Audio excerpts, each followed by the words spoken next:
Bayangkan situasi ini. Anda lagi santai, tiba-tiba dapat notifikasi kalau seluruh uang di tabungan Anda hilang. Bukan cuma Anda, tapi semua tetangga Anda, satu kota, bahkan satu negara mendadak nggak punya duit sepeser pun karena sistem bank nasional crash total. Ini bukan cerita film fiksi ilmiah. Ini kejadian nyata yang menimpa salah satu negara paling maju di dunia digital hari ini, Estonia, tahun 2007. Kasus ini sering banget dilewati orang. Padahal ini adalah game changing yang mengubah cara dunia memandang data dan privasi. Hari ini kita bakal bedah gimana satu kesalahan sistem dan serangan digital terorganisir hampir bikin satu negara bangkrut total. Dan gimana cara gila mereka bangkit sampai jadi kiblat teknologi dunia. Let's break it down.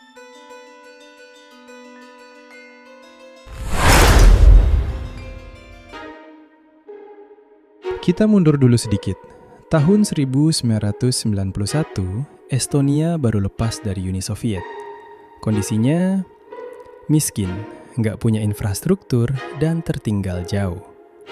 Tapi pemerintahnya punya visi yang berani banget, namanya e-Estonia.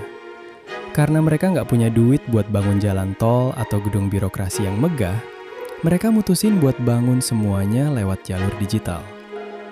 Di tahun 2002, mereka udah punya KTP digital yang bisa dipakai buat apa aja. Bayar pajak? Online. Voting pemilu? Online. Ambil resep dokter? Online. Semuanya terintegrasi dalam satu sistem database raksasa. Secara bisnis dan efisiensi, ini jenius banget. Mereka hemat anggaran jutaan dolar tiap tahun karena nggak perlu kertas dan birokrasi berbelit. Tapi, disinilah letak masalahnya yang sangat concerning. Saat Anda menaruh semua telur di dalam satu keranjang digital, apa yang bakal terjadi kalau keranjang itu jatuh? Estonia lupa mikirin satu hal, keamanan tingkat tinggi.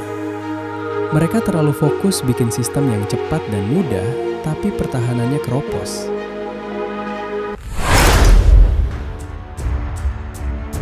Dan boom, tanggal 27 April 2007, keranjang itu pecah. Dipicu oleh ketegangan politik, Estonia dihantam serangan cyber atau DDoS terbesar dalam sejarah manusia saat itu. Biar gampang dicerna, bayangin serangan DDoS itu kayak gini. Anda punya toko kecil yang pintunya cuma muat buat 2 orang. Tiba-tiba ada 1 juta orang bayaran yang berdiri di depan pintu toko Anda, nggak belanja, cuma buat nutupin jalan biar pembeli asli nggak bisa masuk. Selama 22 hari berturut-turut, traffic sampah membanjiri server Estonia. Efeknya instan dan mengerikan.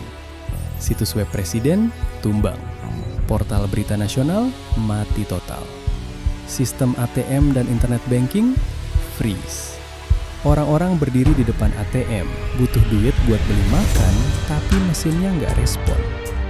Satu negara mendadak lumpuh total tanpa ada satupun peluru yang ditembakkan. Ini adalah realitas baru yang bikin syok NATO dan Uni Eropa. Estonia benar-benar diambang kebangkrutan karena roda ekonominya berhenti berputar secara digital.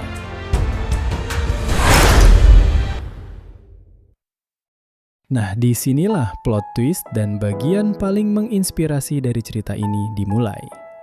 Kebanyakan negara kalau diserang kayak gini bakal panik, nutup akses internet, dan balik lagi ke zaman batu pakai kertas. Tapi tim engineer dan pemerintah Estonia punya mentalitas yang beda. Mereka sadar masalah utamanya bukan internetnya, tapi desentralisasi data. Selama ini data mereka disimpan di satu server pusat, jadi kalau pusatnya dihantam, semuanya roboh. Di tengah kondisi kritis itu, para ilmuwan teknologi Estonia mulai merancang sistem baru yang belum pernah dipakai oleh pemerintahan manapun di dunia. Mereka menciptakan teknologi bernama KSI Blockchain di tahun 2008. Bahkan sebelum Bitcoin populer di dunia.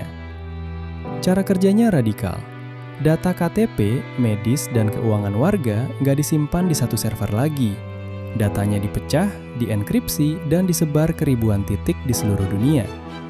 Kalau satu titik diserang, titik lain bakal otomatis memverifikasi dan nolak data palsu tersebut. Sistem ini bikin data warga mustahil buat diretas atau diubah oleh siapapun, termasuk oleh pemerintahnya sendiri.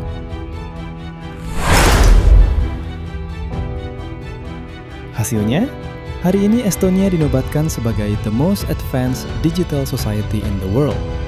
99% layanan publik mereka berjalan online 24 jam non-stop. Mereka nggak cuma bangkit dari keterpurukan, tapi mereka menciptakan standar baru keamanan siber yang diadopsi sama NATO dan perusahaan raksasa dunia hari ini. Jadi, apa takeaway atau pelajaran terbesar dari kasus Estonia ini? Seringkali dalam hidup atau karir kita dapat hantaman yang kerasa kayak kiamat kecil. Entah itu proyek yang gagal total, bisnis yang tiba-tiba bangkrut, atau sistem kerja kita yang mendadak hancur karena perubahan zaman. Respons pertama kita biasanya adalah pengen balik ke zona nyaman yang lama. Padahal, krisis itu adalah sinyal dari realitas kalau sistem lama kita emang udah usang dan gak layak dipertahankan. Estonia membuktikan kalau cara terbaik keluar dari masalah bukan dengan mundur ke belakang, tapi melompat jauh ke depan dengan cara yang belum pernah dicoba orang lain. Pertanyaannya buat Anda yang lagi nonton video ini, kalau hari ini rencana atau sistem kerja Anda lagi hancur berantakan, Anda mau milih menyerah dan balik pakai cara lama, atau berani ngerancang sistem baru yang jauh lebih kuat dari sebelumnya?